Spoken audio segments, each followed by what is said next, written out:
கர்நாடகாவை சேர்ந்த சைனைடு மோகன் 6 பெண்களை காதலிக்கிறாரு. 32 பெண்களை கல்யாண வலையில் விழ வச்சிருக்காரு. 32 பெண்களை வந்து கொலையும் பண்ணிடுறாரு. 36 பேர்ல 32 பேர் தான் ட்ரை பண்ணாரு. சில பேர் நகையெல்லாம் வச்சிருக்காருன்னு அவங்களை கட்டி விட்டாரு. 2 நாளைக்கு முன்னாடியே போயிடுவாரு. திருமண ஏற்பாடுலாம் நம்ம பண்ணலாம். போய் கோயில் ஐயரை பார்க்கணும், ஐயர் வந்து மந்திரம் ஓதணும், ஐயருக்கு வந்து நம்ம சர்டிபிகேட் எல்லாம் கொடுத்து நம்ம கல்யாணத்தை வந்து முன்னாடியே வந்து பதிவு செய்யணும். அதனால நீங்க வந்து 2 நாளைக்கு முன்னாடி வாங்க, போய் ஒரு நல்ல லாட்ஜ் எடுத்து அவங்களோட நல்ல பாலியல் உறவுலாம் வந்து நல்லபடியா பண்ணிடுவார். பண்ணி முடிச்சுட்டார். நமக்கு தான் திருமணம் நாளைக்கு ஆக போகுது இல்லையா? ஒரு வருடத்துக்காவது 2 வருடத்துக்காவது குழந்தை பிறக்கணும். இது ஏற்கனவே வந்து நமக்கு வந்து குழந்தை இந்த சைட்லேருந்து 9 மாசத்துக்குள்ள பிறந்துச்சு, என்ன பண்ணுறது? அதனால நீங்க என்ன செய்யுங்க, நல்லா தண்ணி குடிச்சிட்டு இந்த நான் கொடுக்குற மாத்திரையை போட்டுட்டு நல்லா யூரின் போனீங்கன்னா இது வந்து கருத்தரிக்காது. இதான் இவர் சொன்ன மேஜர் பொய். அதுல வந்து சைனைடு குப்பி கலந்த மாத்திரையை வந்து உள்ள போட்டுட்டு ரொம்ப நேரம் ட்ரை 5 நிமிஷம் அல்லது 10 நிமிஷம் ட்ரை பண்ணோன்னா அந்த 10 நிமிஷத்துலயே அவங்க வந்து அங்கேயே மயக்கம் போட்டு கீழே விழுந்து அங்கேயே வந்து இறந்து கிடந்திருக்கிறார்கள். பப்ளிக் டாய்லெட் தான் போக சொல்றாரு. அவருடைய லாட்ஜில் இருக்கிற ரூம் இருக்கும்போது அவர் பண்றது இல்லை. சைனைடை வந்து வாங்கி அதை குப்பிகளாய் செய்து இது ஒரு மாத்திரை தான், இதை வந்து வாயில போட்டு முழுங்கிட்டா கற்பம் தரிக்காது அப்படின்னு சொல்ற அளவுக்கு நம்பிக்கை கொடுக்கக்கூடிய ஒரு மாத்திரை வடிவத்துக்கு அவர் எப்படி கொண்டு வந்தார்? இவர் வந்து செஞ்ச 32 கொலைகளுக்குமே வந்து பேராசை ஒன்றே வந்து அடிப்படை காரணம். கர்நாடகாவை சேர்ந்த சைனைடு மோகன் அப்படிங்கிற மோகன் குமார், அவர் வந்து கன்யானா கிராமம் அப்படிங்கிறதுல தட்சண கன்னடா அப்படிங்கிற ஊர்ல பிறக்கிறாரு. 1963 அவர் பிறக்கிறார். அவர் பிறந்து ஒரு சாதாரண குடும்பத்தில் பிறந்து ஒரு பட்டதாரியா படிச்சு முடிக்கிறாரு. BA பட்டம் படிக்கிறார். படிச்சுட்டு அந்த கிராமத்தில் இருக்கிற எலிமெண்ட்ரி ஸ்கூல்ல விளையாட்டு வாத்தியார். அதில் வந்து ஒரு 10 மாசம் அல்லது 3 மாசம் கோர்ஸ் முடிச்சாவே கர்நாடகாவில் இந்த PT சார் இருக்கிற வேலைக்கெல்லாம் நம்ம போயிடலாம். கர்நாடகா வந்து நம்ம ஊர் அட்மினிஸ்ட்ரேஷன் மாதிரி அங்கே டெட் தேர்வுலாம் கிடையாது. அங்கே வேற மாதிரியான தேர்வுகள். அங்கே வந்து சில முக்கியமான ஆட்களுக்கு மட்டும் வேண்டியவராக இருந்தால் அவங்களாம் வந்து பதவிக்கு போயிடலாம். அப்படி வந்து ஒரு எலிமெண்ட்ரி ஸ்கூலில் வாத்தியாராக போய் கிட்டத்தட்ட 32 திருமணங்களை பண்ணவர் தான் வந்து இந்த சைனைடு மோகன். 32 திருமணத்தில் 3 வந்து அஃபீஷியல் திருமணம். 32 பேர் வந்து 32 பெண்கள்கிட்ட ப்ரொபோசல் பண்ணுறாரு. 32 பெண்கள் வந்து அவரை வந்து அக்செப்ட் பண்ணுறாங்க. 32 பெண்களுமே வந்து அவரை திருமணம் பண்ண ஒத்துக்கிறாங்க. அந்த அளவுக்கு அவருக்கு மோகன் என்கின்ற மனிதனுக்கு தான் ஒரு பட்டதாரி. அவரை பார்த்தீங்கன்னா பயங்கரமான ஒரு சிறப்பம்சம்லாம் இருக்கு. அவருடைய வாழ்க்கையில பார்த்தீங்கன்னா இப்படி ஒரு மனிதன் வாழ முடியுமா? திரைப்படங்களை மிஞ்சிய ஒரு டைலாக் மாஸ்டர் அவர் இருந்திருக்காரு. எப்படி டைலாக் பேசுறான் அப்படின்னா, ஃபர்ஸ்ட் 1987 முதல்ல வந்து ஒரு திருமணத்தை பண்றாரு. பட்டதாரியா 84 வந்து வேலைக்கு போயிடுறாரு. பட்டதாரியா முடிச்சுட்டு வேலைக்கு போயிட்ட உடனே முதல் கல்யாணத்தை வந்து 1987 பண்றாரு. அப்போ மேரி அப்படிங்கிற ஒரு பெண்ணை கல்யாணம் பண்றாரு. அந்த மேரியை கல்யாணம் பண்ணிட்டு கொஞ்ச நாள்லயே மேரிக்கும் அவருக்கும் வந்து மனசு தட் இஸ் கருத்து வேற்றுமையின் காரணமா வந்து மேரி வந்து டைவர்ஸ் ஆயிடுறாங்க. அதற்கு பிறகு 2 திருமணம் பார்த்தீங்கன்னா, ஸ்ரீதேவி அப்படிங்கிற ஒரு பொண்ணை கல்யாணம் பண்ணுறாரு. அப்புறம் 1991 மஞ்சுளா அப்படிங்கிற ஒரு பொண்ணை கல்யாணம் பண்ணுறாரு. கிட்டத்தட்ட 4 ஆண்டுகளில் 3 மனைவிகளை கல்யாணம் பண்ணிடுறாரு. ஒரு மனைவியை டைவர்ஸ் பண்ணிடுறாரு. ஸ்ரீதேவி அப்படிங்கிறது 2வது மனைவி, மஞ்சுளா அப்படிங்கிறது 3வது மனைவி. ஸ்ரீதேவிக்கு தெரியாது மஞ்சுளாவை கல்யாணம் பண்ணிக்கிறது. மஞ்சுளாவுக்கு தெரியாது ஸ்ரீதேவியை கல்யாணம் பண்ணு. ஸ்ரீதேவிக்கு 2 குழந்தைகள் இந்த ஊர்ல இருக்கு, கேரளாவில் இந்த மனைவி கிட்ட போயிட்டு வராரு. இந்த பக்கம் கர்நாடகாவில் வந்து மஞ்சுளா கிட்ட வராரு. இங்க 2 குழந்தைகள், 4 குழந்தைகள் பெற்றுறாரு. அப்போ 4 வருஷத்துல 3 கல்யாணம், 4 குழந்தை. இதுவே சாத்தியமா பாருங்க. இந்த மனைவி கிட்ட 2, அந்த மனைவி கிட்ட 2. அது சாத்தியமாயிடுச்சு. இந்த 2 மனைவிகளோடும் இந்த 3 மனைவிகளோடும் வந்து இவர் பேசுற போது இவருக்கு என்ன எக்ஸ்பீரியன்ஸ் கிடைக்குதுன்னா, நம்ம பர்சனாலிட்டியை எல்லாரும் விரும்புறாங்க. நம்ம வந்து அப்ரோச் பண்ணும்போது நம்மளை யாருமே வந்து மாப்பிள்ளை கோலத்தில் இருக்க போது மாப்பிள்ளை நல்லா இருக்காரு, லட்சணமா இருக்கிறாரு, அதனால இவருக்கு பொண்ணு கொடுக்கலாம் அப்படின்னு இந்த 3 பேருடைய குடும்பமுமே வந்து இப்படி ஒரு வரவேற்பை கொடுக்குது. வேற பெண்கள்கிட்ட பேசி பார்க்கலாமே அப்படின்னு பேசி பார்க்குறாரு. அப்படி பேசி பார்க்கும்போது தன்னை வந்து ஒரு திருமணமாகாத நபர் அப்படின்னு சொன்னா நம்புற அளவுக்கு அவருடைய பர்சனாலிட்டி இருக்குது. அவர் நல்ல உடற்பயிற்சி செஞ்சு அவர் வந்து தன்னுடைய திடகாத்திரமாகவும் திருமணமாகாத மாதிரியான தோற்றத்தையும் அவர் வந்து மெயின்டைன் பண்ணியிருக்காரு. அப்படி மெயின்டைன் பண்ணும்போது அவர் செய்றாரு, ஒவ்வொரு அவருக்கு வந்து பழகும் அந்த வாழ்க்கை பாதையில ஸ்கூலுக்கு வர்ற பெண்களோ அல்லது ஊருக்கு போகும்போதோ அல்லது உறவினர் வீட்டுக்கு போகும்போதோ அல்லது நண்பர்களை சந்திக்கிற பொழுது பெரிய அட்வான்டேஜ் என்னன்னா, அவர் என்னென்ன ஃப்ராட் எல்லாம் பண்ணியிருக்காரு பார்த்தீங்கன்னா, ஒரு பர்டிகுலர் கம்யூனிட்டி கேர்ள் அப்படின்னு வைங்களேன், அந்த கம்யூனிட்டி ஓ நானும் உங்கள் கம்யூனிட்டி தான் அப்படின்னு சொல்லுவார். நம்ம 2 பேரும் ஒரே கம்யூனிட்டி. அப்புறம் ஒரே கம்யூனிட்டிக்கும் போது என்ன நம்ம சொந்தக்காரங்கள ஆகிட்டோம். அப்படி ஆரம்பிச்சுடுவார். அப்படி ஆரம்பிச்சோடனே நான் கூட வந்து ரொம்ப நாளாக பொண்ணு பார்க்குறேங்க. எப்படின்னா சின்ன வயது பெண்களை விட அவர் என்ன சொல்றாரு, எனக்கு வயசு 28, 30, 32 தாங்க ஆகுது. அவர் வந்து 32 வயதுலேருந்து 35 அல்லது 36 வயது வரைக்கும் திருமணம் ஆகாம வந்து மாப்பிள்ளை தேடிட்டு இருக்கிற பெண்கள் இருக்காங்க பார்த்தீங்களா? இவங்க வந்து இப்போ பார்த்தீங்கன்னா, அப்போ நியூஸ் பேப்பரு, மேட்ரிமோனி, அப்பொழுது திருமண தரகர்கள் போன்றவற்றெல்லாம் வந்து தகவல் சொல்லுவாங்க பாருங்க. அந்த மாதிரியான டேட்டா கலெக்ஷன் பண்ணியிருக்காரு. இந்த பெண் அழகா இருக்கு, சாதி தடை இல்லை, என்னங்க ஒரு இளம் பட்டதாரி மாப்பிள்ளை தேவை அப்படிலாம் போடுறாங்க இல்லையா?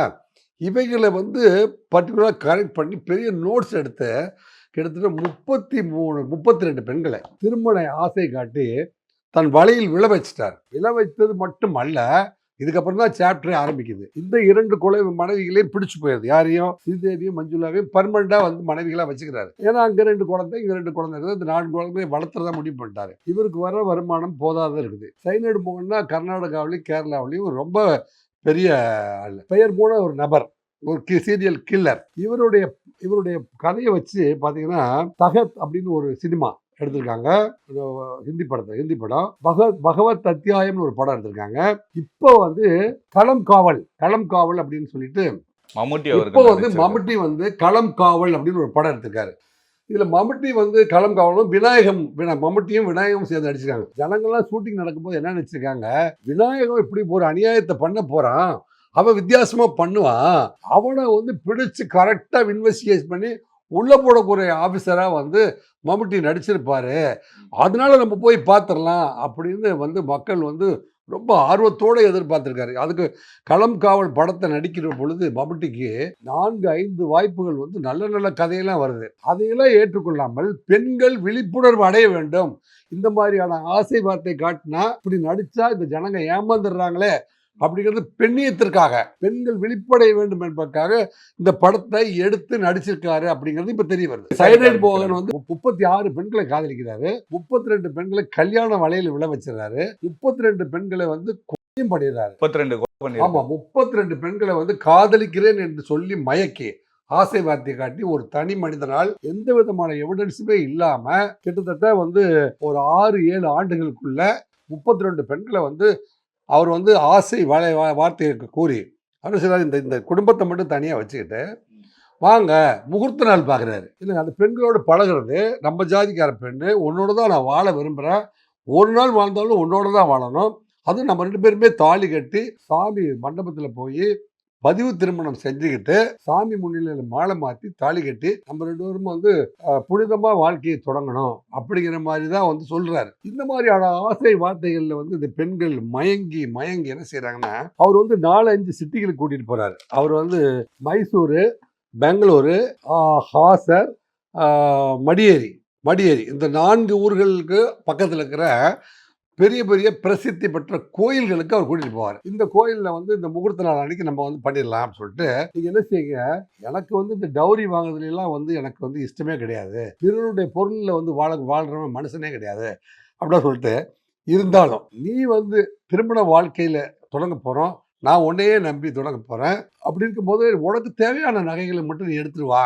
அப்படி எவ்வளோ நகையெல்லாம் இருக்குது, 36 பேரில் 32 பேர் தான் ட்ரை பண்ணார். சில பேர் நகையெல்லாம் வச்சிருக்கலன்னு அவங்களை கழட்டி விட்டார். பணக்கார பெண்களை, வசதி படைத்த பெண்களை, அதாவது ஓரளவு 50லேருந்து 100 சவரனை எடுத்துட்டு வர முடியுங்கிற பெண்களை தான் செலக்ட் பண்ணார். அப்போ ஓரளவு பணமும் நகையை எடுத்துட்டு வர பெண்களே 32. இவர் எத்தனை பேருக்கு வலை விரித்தார் அப்படிங்கிறது பார்த்தீங்கன்னா அது கணக்கில் அடங்காது. அவ்வளோ பெண்கள் வந்து இந்த மாதிரியான எக்ஸ்ட்ரா கம்யூனிகேஷனை வச்சுக்கிட்டு ஒரு தனி மனிதனை வந்து மூடத்தனமாக முட்டாள்தனமாக நம்பி ஏமாந்து தன் உயிரை மாய்த்து கொண்டிருக்கிறார்கள். 2 நாளைக்கு முன்னாடியே போயிடுவார். திருமண ஏற்பாடுலாம் நம்ம பண்ணலாம், போய் கோயில் ஐயரை பார்க்கணும், ஐயர் வந்து மந்திரம் ஓதணும், ஐயருக்கு வந்து நம்ம சர்டிபிகேட்லாம் கொடுத்து நம்ம கல்யாணத்தை வந்து முன்னாடியே வந்து பதிவு செய்யணும். அதனால நீங்க வந்து 2 நாளைக்கு முன்னாடி வரணும், போய் ஒரு நல்ல லாட்ஜ் எடுத்து அவங்களோட நல்ல பாலியல் உறவுலாம் வந்து நல்லபடியா பண்ணி முடிச்சுடுவார். நமக்கு தான் திருமணம் நாளைக்கு ஆக போகுது இல்லையா, அதனால என்ன அப்படின்னு சொல்லுவார். அப்புறம் சொல்லுவாரு, நீங்க வந்து நம்ம திருமணம் ஆகி ஒரு 1 வருடத்துக்காவது 2 வருடத்துக்காவது குழந்தை பிறக்கணும். நீங்க ஏற்கனவே வந்து நமக்கு வந்து குழந்தை இந்த தேதியிலேருந்து 9 மாசத்துக்குள்ள பிறந்துச்சு, என்ன பண்றது, அதனால நீங்க என்ன செய்யுங்க, நல்ல தண்ணி குடிச்சிட்டு இந்த நான் கொடுக்குற மாத்திரையை போட்டுட்டு எல்லாம் யூரின் போனீங்கன்னா இது வந்து கருத்தரிக்காது. இதான் இவர் சொன்ன மேஜர் பொய். இந்த பொய்யை எப்படி 32 பெண்கள் நம்பினாங்க அப்படின்னு எனக்கே வந்து நம்ப முடியவில்லை. கோயில் மாநகரில் இருக்கிற பஸ் ஸ்டாண்ட் பக்கத்தில் பார்க்குறாரு.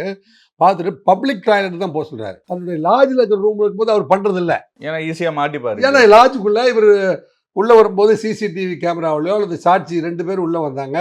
ஒரு பெண் வந்து லாட்ஜ் ரூம்ல வந்து பண்ணி இறந்து போயிருக்குது சொன்னா இவர் கண்டிப்பா மாட்டிக்குவார். அதுல வந்து சைனைடு குப்பி கலந்த மாத்திரையை வந்து அவங்க போய் உள்ள போட்டுட்டு ரொம்ப நேரம் ட்ரை 5 நிமிஷம் அல்லது 10 நிமிஷம் ட்ரை பண்ணோன்னா அந்த 10 நிமிஷத்துலயே அவங்க வந்து அங்கேயே மயக்கம் போட்டு கீழே விழுந்து அங்கேயே வந்து இறந்து கிடந்திருக்கிறார்கள். அதுலேயும் வந்து ஆட்கள் நடமாட்டம் இல்லாத பாத்ரூமா பார்த்து அனுப்பியிருக்காரு. அப்போ ஒரு 15 நிமிடம் 20 நிமிடத்துக்குள்ள இவர் வந்து செய்கிறாரு, தன்னுடைய லாட்ஜையும் அந்த ரூமில் இருக்கிற நகைகள் பொருட்கள் எல்லாத்தையும் எடுத்துட்டு ரூமை வெக்கேட் பண்ணிட்டு நைஸாக அவர் கிளம்பிடுவார். அந்த அம்மா வெளியில் வெயிட் பண்ணுறாங்க, சார் நான் வந்து ரூம் ரெண்டு பே பண்ணியாச்சு, சந்தேகப்படுவதற்கான வாய்ப்பே இல்லை, உள்ள இருக்கிற பொருட்களெல்லாம் எடுத்துகிட்டு போயிட்டு இந்த 2 மனைவிகளோட சொகுசாக வாழ்ந்திருக்காரு. இந்த வகையில் வந்து 32 பெண்களை வந்து செஞ்சிடறாரு. 25 வழக்குகள் தான் கம்ப்ளைண்ட் ஆயிருக்கு. 22 வழக்குகள் கம்ப்ளைண்ட் ஆயிருக்கு. அதில் வந்து 20 வழக்குகளில் அவருக்கு வந்து காசர்கோடு நீதிமன்றத்தில் அவருக்கு வந்து டிஸ்ட்ரிக்ட் கோர்ட்டில் வந்து அவருக்கு மரண தண்டனை விதிக்கிறாங்க. 20 வழக்குகள் வந்து ஏன் சார் 32 கொலை பண்ணியிருக்காரு, 20 கேஸ் தான் இவருக்கு ஆதாரத்தோட பிடிச்சிருக்காங்களா சார்? அதான் சாட்சிகள் வேணும் இல்லையா? இப்போ இந்த வீட்டில் இருந்து கிளம்பி போச்சு, இந்த பொண்ணும் இவரும் வந்து பயணம் பண்ணதுக்கான ஆதாரங்கள் எதுவும் நிரூபிக்கவில்லை. அப்படி இப்போ ஆதாரபூர்வமாக நீதிமன்றத்துக்கு முன்பு நிரூபிக்கப்பட்ட வழக்குகள் அப்படிங்கிறது 20. அந்த 20 வழக்குகளில் வந்து 19 வழக்குகளில் 2013 மேங்களூர் டிஸ்ட்ரிக்ட் கோர்ட்டில் அவருக்கு வந்து தூக்கு தண்டனை வழங்கிடுறாங்க. அதுக்கப்புறம் 2014 வந்து ஒரு விசாரணை வருது. இது 19 வழக்குகளில் முடிஞ்சது. 20வது வழக்கு விசாரிக்க வருது பார்த்தீங்களா? அப்போ தான் வந்து இவர் வந்து செய்கிறாரு, என் மீது வந்து எந்த விதமான வழக்கு வந்து ப்ரூவ் பண்ணல, நான் வந்து நேரடியாக வந்து அந்த பெண்ணை வந்து அந்த வீட்டிலேருந்து கூட்டிகிட்டு போகல, அந்த பெண்ணை வந்து லாட்ஜில் தங்க வச்சது ப்ரூவ் ஆகலை, அடுத்து நான் தாலியும் கட்டலை, அந்த பெண்ணுக்கு சைனைடு விஷம் கொடுத்ததை யாரும் பார்க்கவும் இல்லை, இப்படியெல்லாம் வந்து இவருக்கு ஆர்கியூ பண்ணுறதுக்கும் வந்து இந்த நாட்டில் அட்வொகேட் இருக்காங்க. அந்த வழக்கறிஞருடைய வாதத்தின் அடிப்படையில் அவருக்கு இது அரிதிலும் அரிதான வழக்கு அல்ல அப்படின்னு சொல்லி ஒரு வழக்குரைஞர் வந்து போராடி இவருடைய தண்டனை ஆயுள் தண்டனையாக குறைத்து கொடுத்திருக்காங்க. சார், அரிதிலும் அரிதான கேஸுக்கு வந்து தூக்கு தண்டனை கொடுக்கலாம்னு நீதிமன்றம் சொல்லி, இது அரிதிலும் அரிதான கேஸ் இல்லையா? இதை விட அரிதான கேஸ் ஒரு கேஸ் இந்தியாவில் தென்னிந்தியாவில் இருக்கிறதா எனக்கு தெரியவே இல்லை. மஞ்சுளா வீட்டில் போய் சோதனை பண்றாங்க. இந்த 20வது கொலை விளக்கு விசாரிக்கிற போது மஞ்சுளா வீட்டில் போய் சோதனை பண்ணா நிறைய சைனைடு குப்பிகளை வந்து மஞ்சுளா வீட்டிலேயே வந்து வச்சு, அதாவது 3வது மனைவி வீட்டில் சைனைடு சம்பந்தமான பொருட்களையும் அந்த கெமிக்கல்லாம் வச்சிருக்காங்க. அது எப்படி சார் கிடைச்சிருக்கு அவருக்கு? அது எப்படி கிடைச்சதுன்னா, இவருக்கு வந்து நகை செய்கின்ற ஆசாரிகளோடு இவருக்கு பழக்கம் இருக்கு. இவரு கிட்டத்தட்ட அந்த நகை செய்கிற நண்பர்களோடு அதிகம் பழக்கம் இருக்கிறதுனால நகைப்பற்றையில் போய் அப்பப்போ உட்காந்துட்டு வருவார். நகை வந்து செய்வதற்கு சைனைடுகளை வந்து எப்படி பயன்படுத்துறாரு அப்படிங்கிறத பார்த்துருக்கிறாரு. தங்கத்தை உருக்கும் போதும் அவர்களை செய்யும் போதும் சைனைடு பயன்படுது, வெள்ளி தங்கம் போன்றது. இது சைனைடுங்கிறது வந்து ஆமாங்க, இது வந்து நாட்டில் பட்டு 1 நிமிடத்துக்குள்ள மரணத்தை கொடுக்கும், அப்படி அதைத்தான் நாங்கள் இவ்வளவு கேர்ஃபுல்லாக ஹேண்டில் பண்ணுறோம் அப்படின்னு இந்த ஆசாரிகள் வந்து இவருக்கு சொல்லியிருக்காங்க. அப்பா அவங்ககிட்ட சொல்றா, இது சும்மா எனக்கு கொஞ்சம் கொடுங்க அப்படி சொல்லி வாங்கி, அல்லது தெரிந்தோ தெரியாமலோ அது ஊடகத்தில் அப்போ நான் கொலை செய்யத்தான் போறேன்னு சொல்லி தெரிஞ்சு அந்த சைனைடை அந்த ஆசாரிகள் அவருக்கு கொடுத்தார்களா அப்படிங்கிறது வந்து கேள்விக்குறிதான். ஆனால் எப்படியோ அவரால் சைனைடை வந்து வாங்கி அதை குப்பிகளாய் செய்து, இது ஒரு மாத்திரை தான், இதை வந்து வாயில போட்டு முழுங்கிட்டா கற்பம் தரிக்காது அப்படின்னு சொல்ற அளவுக்கு நம்பிக்கை கொடுக்கக்கூடிய ஒரு மாத்திரை வடிவத்துக்கு அவர் எப்படி கொண்டு வந்தார்? ஒரு சைனைடை நகை செய்கிற ஆசாரிகளிடம் வாங்கி அந்த சைனைடை மாத்திரை வடிவத்துக்கு கொண்டு வந்து அதை பெண்களும் மயக்கும் வார்த்தையை சொல்லி தன்னை திருமணம் செய்து நல்ல வாழ்க்கையை கொடுக்க போகிறான் என்று தன் வாழ்க்கையை அர்ப்பணிக்கிற பெண்களை வார்த்தையில் வசீகரப்படுத்தி மோசம் செய்து அவர்களை வந்து கண்ணெதிர் துடிக்க இறந்து போகிற அளவிற்கு சைனைடு குப்பிகளை வந்து கொடுத்து இந்த பாத்ரூம்ல தன் ஆசையாய் கட்டி அடைத்த அந்த காதலி இன்னும் 1 மணி நேரத்தில் இறந்து போகிறாள் என்று தெரிந்தும் தனக்கு இந்த நகைகளும் பணமுமே பெரிது என்று மூட்டை கண்டு ஓடி போய் வந்து ஒரு ஓரத்திலே வாழ துள்ளிவானானால் இவனும் மிருகமா மனிதனா? சாதிய ஆணவ கொலை செய்யறவனு கூட ஒரு காரணம் இருக்கிறது.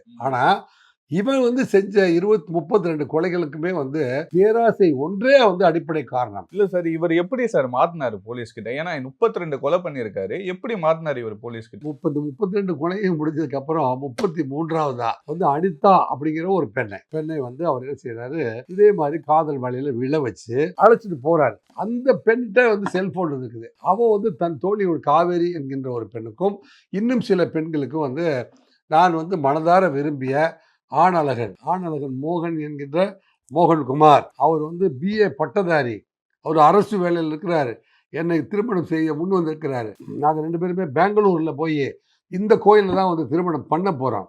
பெங்களூரில் திருமணம் பண்ணிட்டு இந்த லாட்ஜில் தங்கிட்டு 3 நாளைக்கு தேனியில் முடிச்சுட்டு நாங்கள் திருப்பி வந்துடுவோம், வந்து இங்கே குடியேற போகிறோம் அப்படிங்கிற தகவல்களை எல்லாம் தனது பெண் தோழிகள்கிட்ட அவர் பகிர்ந்து கொண்டார். இந்த மோகன்குமார் என்கின்ற சைனைடு மோகன் வந்து சொன்னது என்னன்னா, நீ புறப்பட்டு வரும்போது யாருக்கிட்டையுமே சொல்லாமல் வந்துடு, நம்ம வந்து யாருக்குமே தெரியாமல் வந்து ரகசிய திருமணம் பண்ண போகிறோன்னு தான் சொல்லி தான் இவர் மற்ற பெண்களை வர வச்சார். ஆனால் இந்த பெண் ஒருத்தி தான் வந்து தன்னுடைய தோழிகள்கிட்ட சொல்லிட்டு வந்ததுனால கடைசியா வந்து இதுதான் அவருடைய நண்பரு மோகன்குமார் என்கின்ற மோகனை தான் அவர் காதலிச்சா அப்படிங்கிற செய்தியை வந்து அனிதா காணாம போயிட்டானோடனே அவங்க பெற்றோர்கள் வந்து வழக்கு தொடர்ந்து உமன் மிஸ்ஸிங்கில் வந்து தேடிட்டு இருக்கிற பொழுது அவங்க தோழிகளெல்லாம் வந்து போலீஸ் வந்து ஸ்டேட்மெண்ட் எடுக்க தொடங்கும் போது தோழிகள் கொடுத்த இன்ஃபர்மேஷன் தான் வந்து இவரை கைது செய்ய வழிவகுத்தது. இந்த மம்முட்டி அவர்கள் வந்து நடித்து களம் காவல் என்கின்ற திரைப்படம் இப்பொழுது வந்து மக்களுடைய எதிர்பார்ப்புகளையும் தாண்டி வந்து